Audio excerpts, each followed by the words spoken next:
গণৰাজ্য দিৱসত গুমিত প্ৰতিভা সন্ধানী প্ৰতিযোগিতা। গণৰাজ্য দিৱস উপলক্ষে গুমি স্থানীয় দোকানী সন্থাৰ উদ্যোগত অনুষ্ঠিত হয় প্ৰতিভা সন্ধানী প্ৰতিযোগিতা। গুমি হাইস্কুল খেলপথাৰত অনুষ্ঠিত হয় এই বিভিন্ন খেলৰ লগতে সাহিত্য বিভাগৰ প্ৰতিযোগিতা।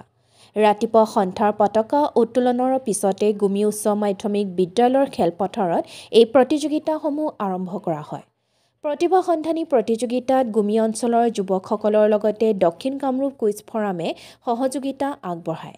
প্ৰতিযোগিতা গুমি গাঁও পঞ্চায়তৰ সভাপতি টমি চালি, গুমি প্ৰাথমিক স্বাস্থ্য কেন্দ্ৰৰ ফাৰ্মাচিষ্ট ৰাজীৱ ডেকা, স্থানীয় প্ৰাথমিক বিদ্যালয়ৰ প্ৰধান শিক্ষক বিৰাজ নাথ, গুমি উচ্চ মাধ্যমিক বিদ্যালয়ৰ প্ৰধান শিক্ষক পুতুল দাস, প্ৰাক্তন আঞ্চলিক সদস্য ছাহিদুল ইছলাম উপস্থিত থাকে।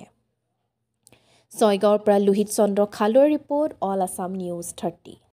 আমাৰ ৭৫তম গণৰাজ্য দিৱস উপলক্ষে আমি গুমি স্থায়ী দোকানী সন্থাই সমূহ অসমবাসী ৰাইজলৈ শুভেচ্ছা জ্ঞাপন কৰিছোঁ। এই গণৰাজ্য দিৱসৰ প্ৰতি লক্ষ্য ৰাখি গুমি স্থায়ী দোকানী সন্থাই আমি এইবাৰ তৃতীয় বৰ্ষত ভৰি দিছোঁ। প্ৰথম বৰ্ষ, দ্বিতীয় বৰ্ষ এনেকৈ আমি স্কুলৰ ল'ৰা ছোৱালীবিলাকৰ প্ৰতি লক্ষ্য ৰাখি, স্কুলৰ ল'ৰা ছোৱালীসকলৰ প্ৰতিভাৰ প্ৰতি লক্ষ্য ৰাখি আমি স্থায়ী দোকানী সন্থাই খেল ধেমালিৰ লগতে সাহিত্য চৰা অনুষ্ঠান আমি অনুষ্ঠিত কৰিছিলোঁ।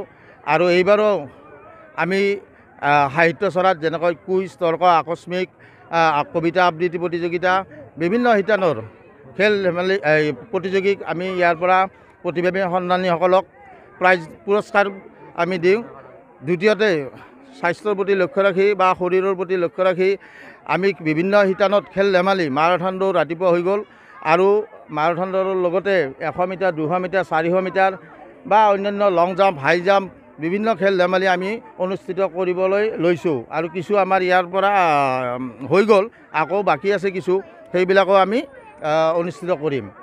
এই খেল ধেমালিক আমি এটা উদ্দেশ্যতে আমি মানে ইয়াতে আৰম্ভণি কৰিছোঁ, যিহেতু স্থায়ী দোকানী সন্থাৰ বেছিভাগ আজিকালি দোকানী শিক্ষিত ল'ৰাই নিবনুৱা হৈ দোকানক মানে জীৱিকা হিচাপে লৈছে। কিন্তু এই শিক্ষিতখিনি আমি চিন্তা চৰ্চা কৰি এই বৃহত্তৰ পিছপৰা অঞ্চলক আমি আগুৱাই নিয়াৰ ক্ষেত্ৰত যাতে ল'ৰা ছোৱালীক কিছু সুযোগ সুবিধা দিব পাৰোঁ, তাৰ প্ৰতি লক্ষ্য ৰাখি এই খেল ধেমালি বা সাহিত্য চৰা অনুষ্ঠানটো আমি অনুষ্ঠিত কৰোঁ।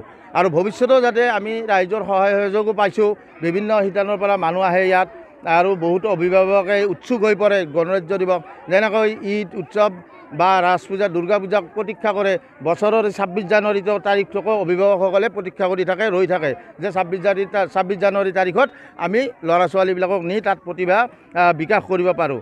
আৰু সেইবিলাকক প্ৰতি আমি সচেতন, সেইকাৰণে আমি এই খেলখন বা এই অনুষ্ঠানটো আমি আয়োজন কৰোঁ। এইখিনিয়ে ক'ব লাগে।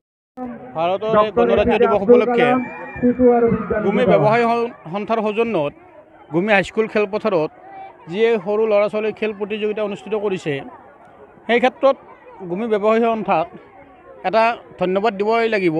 এইকাৰণে দিব লাগিব, আমাৰ অসমৰ মুখ্যমন্ত্ৰী CM ছাৰে এই খেল ধেমালিৰ ক্ষেত্ৰত বহুত পঞ্চায়তে কিছু খেল ধেমালি পাতাৰ কাৰণে নিৰ্দেশনা দিছে আৰু খেল ধেমালি অনুষ্ঠিত হৈ গৈছে। এই যিখিনি আমাৰ গ্ৰাম্য অঞ্চলত যিখিনি সুদক্ষ ল'ৰা ছোৱালী, খেলুৱৈ ল'ৰা ছোৱালী আছে, সিহঁতক আগবাঢ়ি লৈ যোৱাৰ ক্ষেত্ৰত যিখিনি পদক্ষেপ লৈছে, আমি তেখেতকো আমি প্ৰশংসা কৰিবই লাগিব। গতিকে আমাৰ গুমি হাইস্কুলৰ খেলপথাৰত গুমি দোকানী সন্থাৰ সৌজন্যত যি অনুষ্ঠিত হ'ল, সুকলমে সকলৰ সহায় সহযোগিতাৰ লগতে গুমি হাইস্কুলৰ যিবিলাক ল'ৰা ছোৱালী আজি উপস্থিত হৈ খেল ধেমালি প্ৰদৰ্শন কৰিছে, গুমি অঞ্চলৰ বাবে এইটো এটা স্মৰণীয় দিন। গতিকে এইখিনি বিশেষ ক'বলগীয়া নাই, এখেতসকলক আমি সহযোগ কৰি যাম। সদায় যাতে এনেকুৱা অনুষ্ঠান পাতে, সদায় যাতে আগবাঢ়ি লৈ যায়। এইটো সদায় তৃতীয় বৰ্ষ, গতিকে তৃতীয় বৰ্ষ যিহেতু এনেকুৱাকৈ আগবাঢ়ি যাওক, আমি সদায় সহযোগ কৰি যাম। ধন্যবাদ।